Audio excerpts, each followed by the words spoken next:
বাহ, আজ মেলা থেকে খুব সস্তায় 9টা গাধা কিনেছি, বেশ লাভ হলো।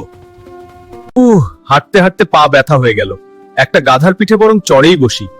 চল এগিয়ে যাই, একটু গুনে দেখি তো সব গাধা ঠিক আছে কিনা।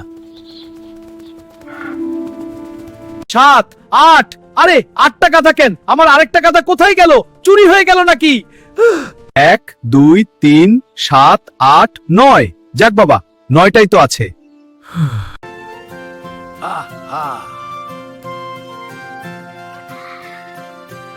1, 2, 8। হায় হায়, আবার একটা গাধা গায়েব হয়ে গেল। নিশ্চয়ই এই রাস্তায় ভূত আছে, ভূত আসার গাধা খাচ্ছে। কি ব্যাপার হজ্জা ভাই, তুমি এমন বাচ্চাদের মতো কাঁদছো কেন? আর বলো না আলী ভাই, আমি 9টা গাধা কিনে আনলাম, কিন্তু বারবার একটা গাধা হারিয়ে যাচ্ছে। গুনে দেখো তো সামনে কয়টা। আরে বোকা হজ্জা, তোমার সামনে আছে 8টা গাধা, কিন্তু তুমি যে গাধাটার পিঠে বসে আছো সেটা নিয়ে তো 9টাই হলো।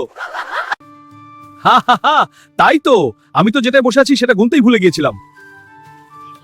দেখলে তো ছোট্ট বন্ধুরা, অনেক সময় খুব কাছের জিনিসটাও আমাদের চোখে পড়ে না। সবসময় মন দিয়ে কাজ করবে। ভালো থেকো।